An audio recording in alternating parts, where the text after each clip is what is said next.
Estamos de volta com mais um Canal Pet e olha o que a gente preparou para você. Eles são exóticos e já se tornaram parte da família de muita gente. Você sabia que também pode conviver com um desses em casa? E um alerta, assim como nós, os bichos também podem apresentar alergia alimentar. Eles são disciplinados e apaixonados por salvar vidas. Estamos falando dos cães de resgate do Corpo de Bombeiros. E ainda, hotelzinho ou daycare? Você escolhe, porque o que importa mesmo para eles é que hoje é dia de encontrar a galera. Não sai daí, o Canal Pet está no ar.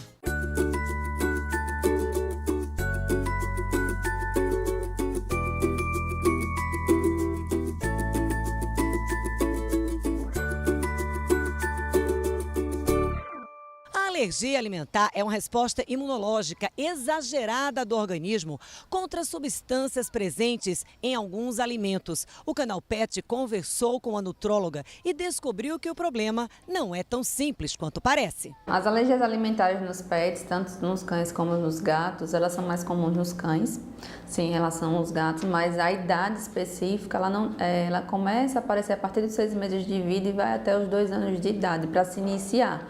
Pode ter aquelas reações tardias por alguma doença imunomediada, se for o caso, e pode aparecer antes dos 6 meses de vida.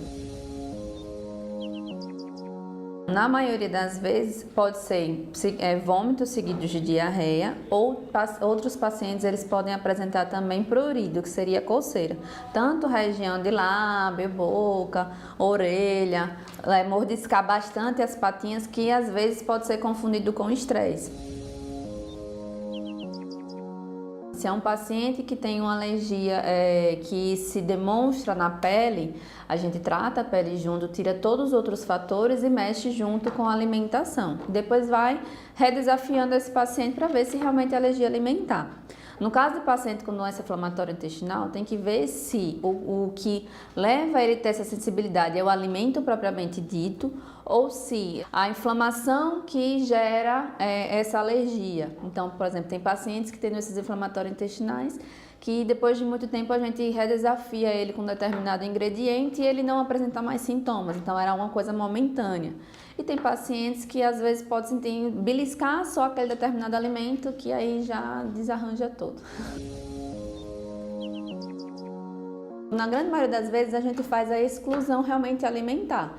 Por exemplo, se é um paciente que demonstra o quadro da dermatite, propriamente dito, então a gente já excluiu pulga e carrapato, já excluiu uma possível piodermite, já excluiu aquela questão do fungo, então está faltando a gente excluir a alimentação. E aí, continuando o tratamento anterior, a gente vai para a dieta de exclusão, escolhendo ou uma dieta hipoalergênica comercial, que seriam as rações, ou uma dieta caseira com uma proteína e um carboidrato. Dando certo, a gente vai acrescentando as outras coisas ao pouco. As raças de pequeno porte, a gente poderia classificar o Shih Tzu e o Bulldog. São os campeões, digamos assim, o que mais chega para a gente em relação a alergias alimentares, tanto em relação à pele como em relação ao quadro digestivo. Nas raças grandes, a gente teria o Husky e o Pastor Suíço, como também algumas raças que são predispostas a esses tipos de doença. Cura, propriamente dita, vai depender de cada paciente, é resposta individual. Então, tem paciente que pode ter o processo de cura, que é aquele quadro que a gente redesafia, mas na frente ele não apresenta sintoma nenhum. Então, era um quadro mais agudo, provavelmente por alguma outra doença associada. E tem outros pacientes que o tratamento é para o resto da vida.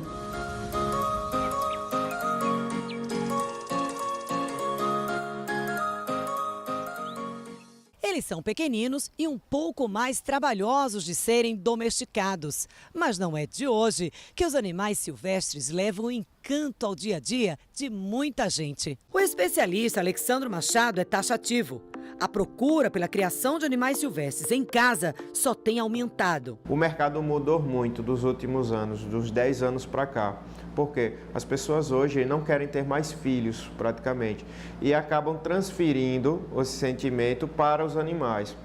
Cada vez mais os espaços físicos estão menores. Então há necessidade de animais cada vez menores também.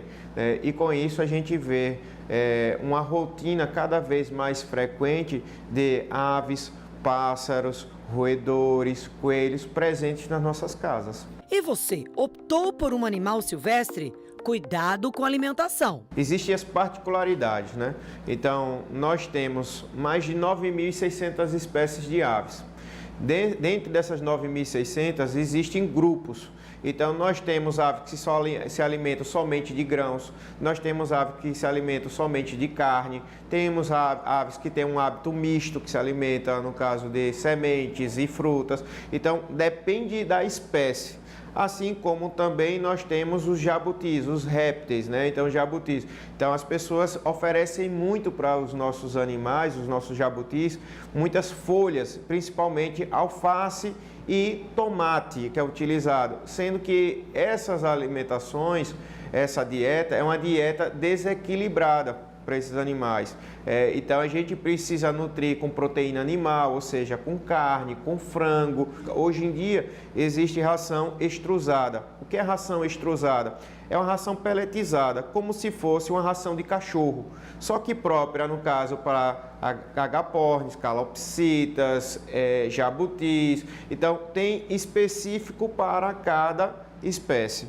E a saúde desses animais é mais frágil ou não do que a de cães e gatos? Às vezes as pessoas acham que o fato desses animais serem pequenos, eles são sensíveis, mas pelo contrário, esses animais são muito mais resistentes. Por quê? Porque esses animais eles guardam um instinto de proteção, ou seja, quando eles estão na natureza, se eles estivessem doentes, eles demonstrassem com facilidade a sua doença, eles seriam logo alvo de predadores. E o convívio com as crianças? Eu tenho que ter conhecimento do temperamento do animal, eu tenho que ter conhecimento do contato que a criança pode ter com esse animal. Porque, por exemplo, eu tenho, no caso, um arara.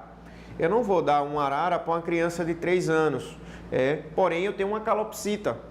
Uma calopsita é um animal bem menor, supre as minhas necessidades, porque eu quero ter uma ave, e aí eu tenho uma ave que é uma ave de temperamento bom, né, um fácil manuseio. Então, dessa forma, eu consigo unir o útil ao agradável.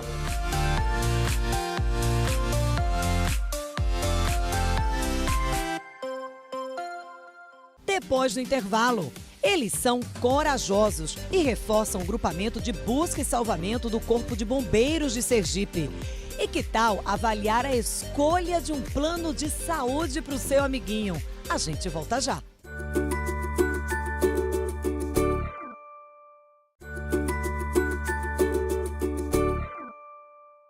Agora a gente vai falar sobre planos de saúde para animais de estimação. Pois é, segundo a Associação Brasileira da Indústria de Produtos para Animais de Estimação, hoje a média de gastos por animal gira em torno de R$ 390, apenas com alimentação e com higiene. Agora, quando você coloca nessa conta o ponto saúde, aí a coisa complica. A gente vai conversar sobre esse assunto com o Rafael Clímaco, que é empresário e médico veterinário. Primeiro ponto, como escolher o plano de saúde para o pet? Bom, hoje um aspecto fundamental é a segurança na hora da escolha do plano de saúde para o seu pet. E temos um artifício tecnológico que chama-se microchip. É um transponder magnético bem pequeno, menor do que um grão de arroz, que você precisa pedir a orientação da operadora de plano de saúde que você está buscando fazer, né, o plano de saúde para o seu pet, precisa saber se o plano cobre essa microchipagem, se essa microchipagem é feita de uma forma gratuita ou não. Ele não é um chip de GPS, ele não busca pela localização, é um chip de identificação.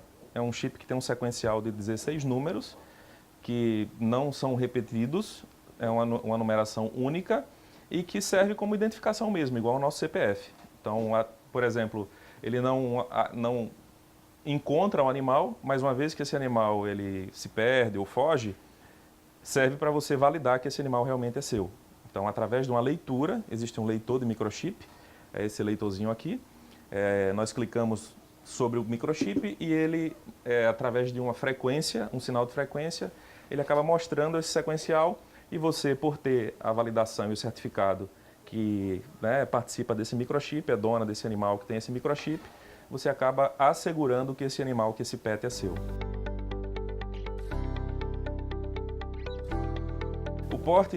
O plano hoje varia, é igual ao plano de saúde humano.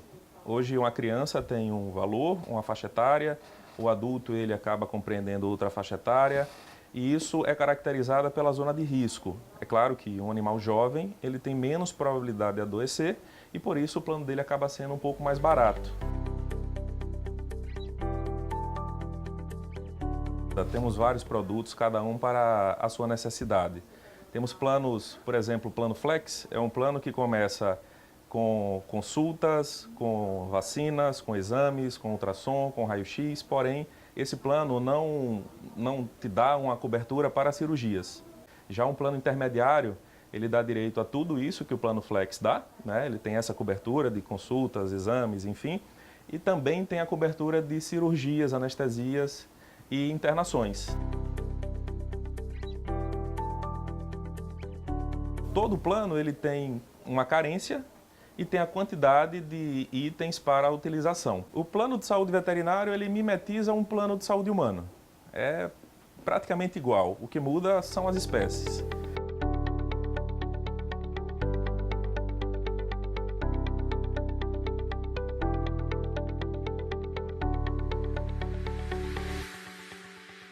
Eles são muito fofinhos, mas são conhecidos mesmo pela grande coragem.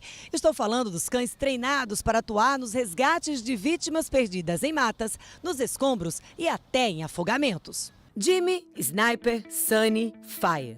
4 cães, 4 labradores, 4 heróis de salvamento. A rotina é militar. O treinamento é diário. A raça mais comum é o labrador, mas nem todos estão aptos. Os cães são escolhidos inicialmente na ninhada, né? A gente observa o comportamento dos cães dentro da ninhada e aqueles que já têm traços que indicam a sua atuação que possa servir, a gente pega eles, a gente recruta eles para o treinamento. São por atividades, busca pela mama da mãe, ele vence a gente coloca alguns obstáculos, ele passa a vencer e esse tipo de comportamento para a gente é muito interessante. Cada cão tem um condutor, que também precisa ter um perfil adequado. O primeiro que ele gosta de trabalhar com cão e tem uma destreza muito grande. E a disciplina elevada, né? Que a gente não pode pegar um militar que eventualmente venha faltar ao serviço, porque quando ele falta, um cachorro deixa de comer e ser hidratado. Então isso pra gente prejuízo muito grande. Aqui eles são treinados para situações mais adversas, com níveis variados de dificuldade. Em praia, em áreas de mangue, em áreas de mata, em áreas de serra, em áreas de caatinga. A gente tenta diversificar ao máximo a área de atuação dos nossos cães, porque é o nosso estado. No nosso treinamento, a gente simula pessoas desaparecidas, em que, por exemplo, o militar nosso, ele vai para a mata e se distancia por 20, 30 minutos e depois a gente dá o comando de busca e o cachorro vai. O cachorro não tem contato visual com a vítima. A gente enterra simuladores de odores cadavéricos e 30 minutos depois a gente inicia as buscas com os cães e os cães dão resultado em áreas diversas. Heróis de salvamento que marcaram as buscas em Brumadinho e que foram decisivos no encontro das vítimas do desmoronamento do prédio da Coroa do Meio em Aracaju. Um cenário semelhante àquele da Coroa do Meio não é todo dia que nós temos, né? De um prédio que desaba e que tem a vítima sobre os escombros. Mas atualmente a gente trabalha muito em parceria com a Polícia Civil em soluções de crime com ocultação de cadáver. E outras situações de busca e localização de pessoas desaparecidas na mata, por exemplo, na Serra Itabaiana, na Serra da Miaba. Nós sempre somos acionados para esse tipo de ocorrência. Para mostrar como funciona esse treinamento, a equipe fez uma simulação. Quem explica é o comandante, o capitão Alisson Carvalho. Agora a gente vai fazer uma simulação de busca de cadáver, né? De pessoas que já estão em óbito no cenário. Para isso a gente utiliza uma amostra que simula o odor cadavérico. A nossa cadela, Sunny, que vai realizar essa demonstração agora para vocês, ela é treinada tanto para vivo como para morto. A gente está agora diante de um cenário difícil, porque tem vários elementos dentro do cenário. Eu estou, o subtenente Ezequiel está e a própria repórter também está no cenário. Isso pode dificultar um pouco a ação delas. da cadela, mas ela é treinada para isso, certo? Ela é treinada para isso. Vocês vão ver o resultado. Ela vai buscar o que a gente chama de cone de odor.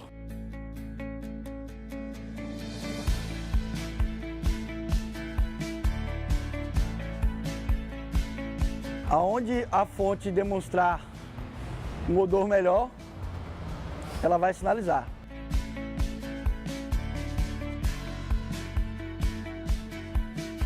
Ela pode sinalizar tanto rasqueando, mudando o comportamento e avisando para o cachorreiro. A todo momento olha para o cachorreiro e late. Esse é o melhor sinal que a gente pode ter da cadela. Ela achando, encontrando, ela recebe o prêmio, que é o carinho do militar, que é a recompensa. Uma equipe que se destaca pela disciplina, bravura e humanidade. Juntos, policiais e cães integram agora um projeto maior: o cão, o mundo e eu. Juntamente com a PAI, e é um projeto que nos orgulha muito, porque a gente utiliza nossos cães como mediadores, né, de desenvolvimento psicopedagógico daquela criança lá. Então as crianças têm contato com o cachorro, elas interagem com o cão, e aí a gente consegue fazer um trabalho bem legal. A gente costuma dizer que a gente ensina o cão a salvar e o cão nos ensina a amar. A gente é péssimo aluno nessa história, mas eles são excelentes alunos no salvamento aí. Depois do intervalo, sem tempo para o estresse. Aqui o dia passa rapidinho para essa turminha. Ele só quer desfilar seu charme para chamar a atenção de Ivana Dantas. O Canal Pet volta já.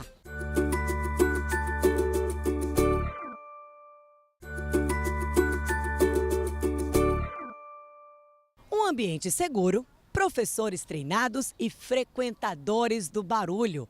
A rotina é de jardim de infância, mas pode apostar, aqui ninguém dá trabalho para acordar cedo. Bulldog inglês, Shih Tzu, Poodle, Spitz e Border Collie. Todos aproveitam juntos as atividades. E olha a danação. Energia, todos eles têm de sobra.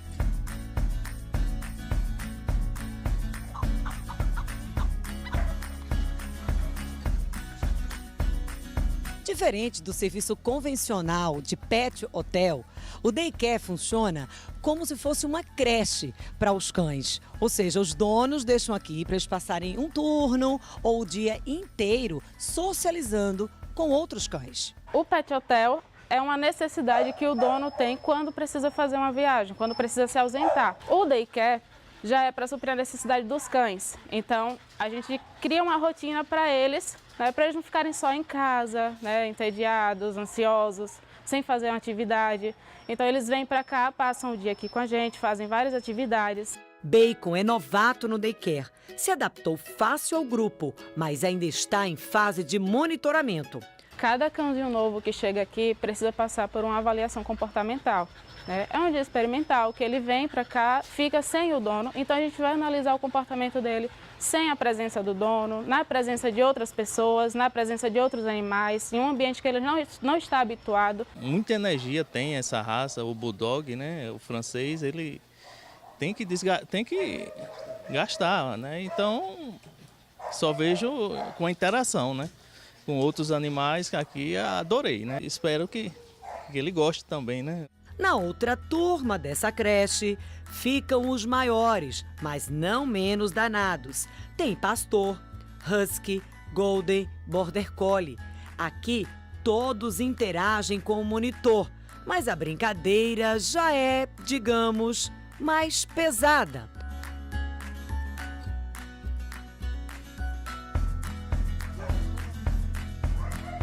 Lembrando que aqui não é só idade e tamanho que contam, e sim o temperamento. Cada um tem seu jeito, seus hábitos, né, seu estilo de brincadeira. Daqui a gente tem várias turmas, né, a gente vai separando eles de acordo com as afinidades, em grupos que se dão bem, né, que interagem, que fazem certos tipos de atividades. Tem outros que fazem outros tipos de atividades que se dão bem com outros, então a gente vai proporcionando uma rotina enriquecida para eles. Gustavo é o dono dessas duas fofuras que fazem sucesso na internet. Doce e Bombom são famosas e colecionam mais de 100 mil seguidores, com fotos e curtidas que deixam muito humano com inveja.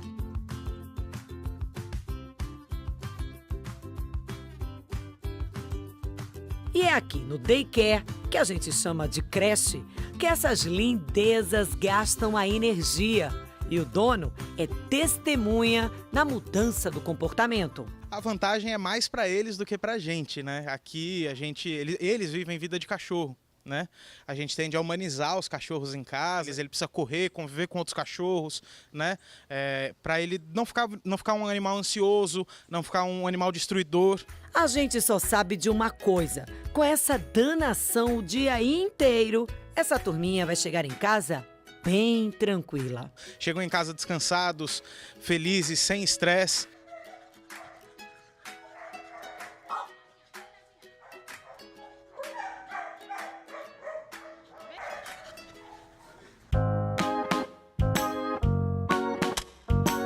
Alô, galera do canal Pet, é um prazer estar aqui com vocês. Eu, Ivana Dantas, e Nino, esse gatinho simpático, lindo e safado.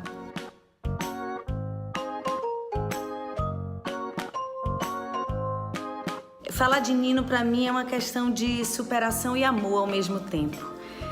Há 2 anos atrás, eu fazendo uma das minhas reflexões no meu aniversário de como melhorar como pessoa, do que eu tinha na minha vida que não era muito bem resolvido, eu cheguei à conclusão de que eu não aceitava o fato de dizer que eu odiava gato, que eu não gostava de gato, que o gato ia me arranhar, que ele ia me machucar, se eu nunca tinha tido um gato. Então eu me dei de presente Nino e fui descobrir como seria uma relação com um animal que eu até então tinha medo.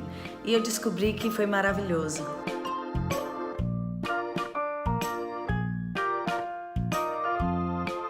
Ele é um gato extremamente dócil, muito carinhoso, rueiro, gosta de sair para a rua para passear mesmo sendo castrado. E de vez em quando pirracento, porque quando eu demoro um pouco de chegar em casa ou se eu fizer alguma viagem, ele vai e faz xixi na porta do meu quarto para pirraçar e para chamar minha atenção. E ao mesmo tempo que eu quero ficar zangada, eu não consigo, porque eu sei que foi a forma dele dizer que estava sentindo a minha falta.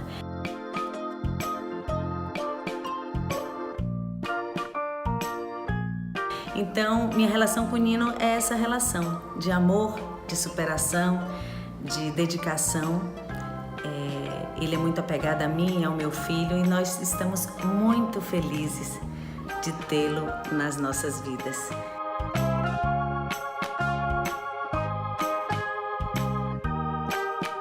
É um animal carinhoso, que adora entrar em caixas de sapato, caixa de papelão, gaveta. Quando você procura, ele está escondido na gaveta.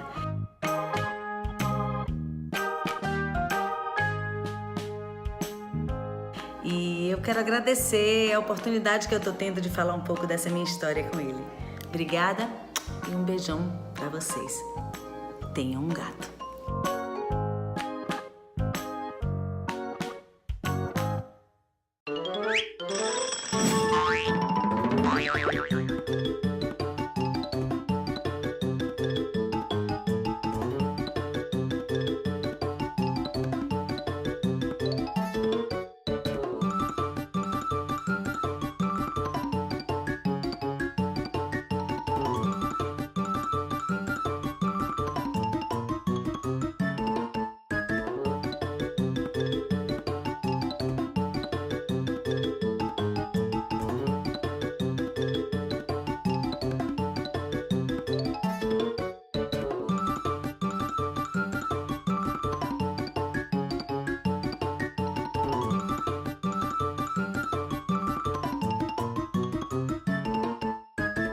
Esse foi o Canal Pet de hoje, que fica por aqui, mas você já sabe, tem conteúdo exclusivo no nosso canal do YouTube para você.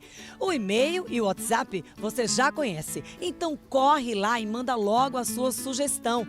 Acesse as nossas redes sociais e não desgrude do Canal Pet. A gente volta a se encontrar no próximo domingo. Até lá!